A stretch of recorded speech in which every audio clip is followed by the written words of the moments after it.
এটা ভয়াবহ যুক্তি, একটা ফ্যাসিজমের পক্ষে দাঁড়িয়ে যাচ্ছেন আপনি। জি স্যার, আমি এই কারণে বললাম। আইছে স্যার, এই কথা কয়ে ফেলেছে। না, আপনার যুক্তিটা খুব খুব ভয়াবহ যুক্তি। উনি এখন বলতেছেন যে এই উপদেষ্টারা সবাই কি ফেরেশতা? তাদের বিরুদ্ধে কোনো একটা পত্রিকায় কোনো কিছু লেখা হয় না কেন? স্যার, আমাদের আওয়ামী লীগ আমলে সংবাদপত্রের স্বাধীনতার হস্তক্ষেপের প্রশ্নে আপনাকে অনেকবার কলম ধরতে হয়েছে। আমরাও মানে আপনার বড় কলমে, আমাদের ছোট কলমে স্যার আমরা বহুবার বা মুখে বহুবার এই কথা বলছি। স্যার, এখন কি পরিস্থিতির কোনো পরিবর্তন দেখেন? যারা 15 বছর যারা সুবিধা নিছে তাদের জায়গায় কি স্যার আপনি একটা নতুন গোষ্ঠী দেখেন না, যারা কথায় কথায় ফেসিবাদের পক্ষে জুলাই আগস্টে কই ছিলেন এরকম একটা ট্যাগ দেয়? স্যার, ইন্টারেস্টিং, আমার ব্যাপারটা একটু স্যার বলি। আমি ডয়েচে ভেলে থেকে চলে আসবো, আমাকে বাধ্যতামূলক ছুটি কাটাতে হইতেছে। সেই বাধ্যতামূলক ছুটির মধ্যে থেকে, কারণ আমারও তো আর ছুটির জন্য মানে আর সময় দিতে পারবে না, আমি চলে আসবো। সেই সময়ের মধ্যে 26 তারিখ পর্যন্ত, 26শে জুলাই পর্যন্ত 4টা অনুষ্ঠান কইরে আমি দেশে গেলাম, ক্রোয়েশিয়া গেলাম 1 তারিখে, আবার ফেরত নিয়ে আসা হয়েছে ডয়েচে ভেলেতে 2 তারিখ 3 তারিখে। ওইটা আবার আমি এক জায়গায় বলছি, এখন হচ্ছে ট্যাগ, আপনি আন্দোলনের সময় কোথায় ছিলেন?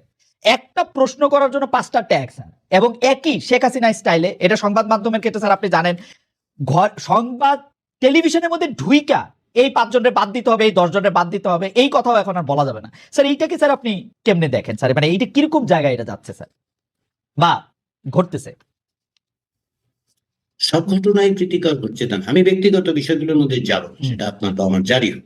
প্রশ্নটা হচ্ছে যে, এবং এই ধরনের প্রশ্ন আমার খুব পছন্দের প্রশ্ন, কোথায় ছিলেন কি, এটা কে কোথায় ছিল সেটা তার ভূমিকা দিয়ে বোঝা যাবে, বোঝা গেছে। এটা আপনি খুঁজে বের করুন, মানে আমাকে কেউ যদি বলে কোথায় ছিল, তো কোথায় ছিলাম এটা আপনি খুঁজে বের করুন, আমি কোথায় ছিলাম সেটা তো প্রশ্ন।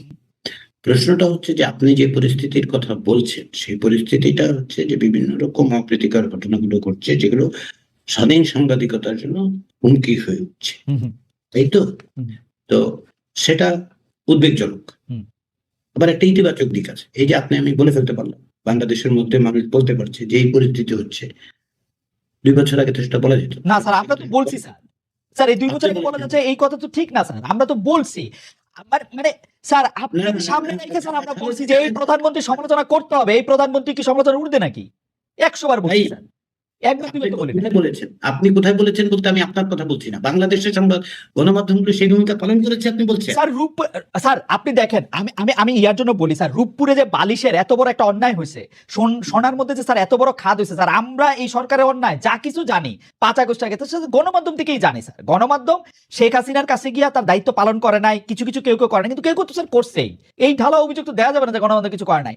স্যার, আপনাকেও যখন স্যার আমি আগে ইন্টারভিউ করছি, আপনি যখন স্যার লিখছেন, আপনি তো স্যার প্রথমবার লিখছেন, কোনটা আপনি লিখেন না আপনি স্যার বলেন স্যার? শেখ হাসিনার আমলে লিখে নেই আপনি জানতে চান? জি স্যার, বলেন তো স্যার, জানতে চান? বলেন তো স্যার। আমার একটা বই আছে অটোক্রেটাইজেশন সম্পর্কে, যেটা বাংলাদেশের কোনো পাবলিশারের পক্ষে ছাপা সম্ভব হতো, যেটা রাকলেস থেকে ছাপা হয়েছে 2019 জুলাই মাসে, ভোটিং ইন হাইব্রিড রিজিম।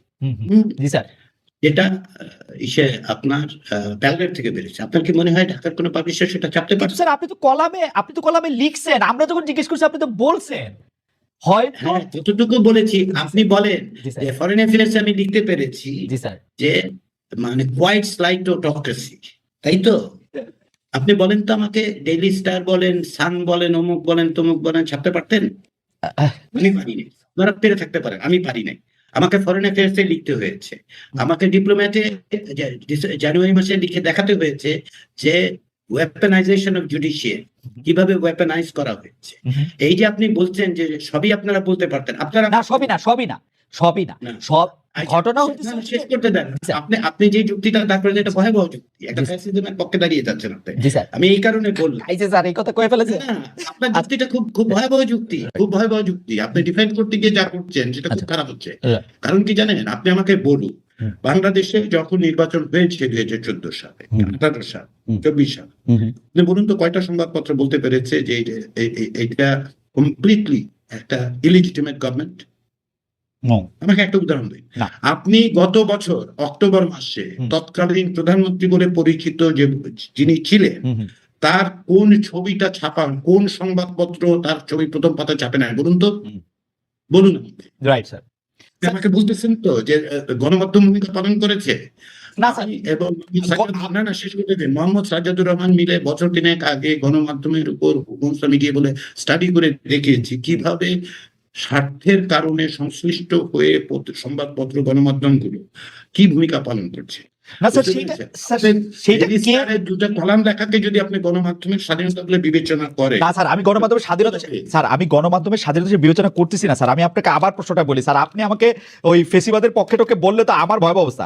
আমি বলি স্যার, আওয়ামী লীগ আমলে সংবাদ মাধ্যমের স্বাধীনতায় হস্তক্ষেপ ছিল, যেটার কথা স্যার আপনি লিখছেন, অসংখ্য লোক স্যার লিখছেন, আমরা এটা প্রমাণ দিতে পারবো স্যার। আপনি যেটা বললেন প্রথম পাতায় শেখ হাসিনা থেকে শুরু করে সে মানে শেখ হাসিনার আমি এগুলি স্যার লম্বা তালিকা দিতে চাই না, মানে এমন কিছু নাই যে যেটা হয় নাই।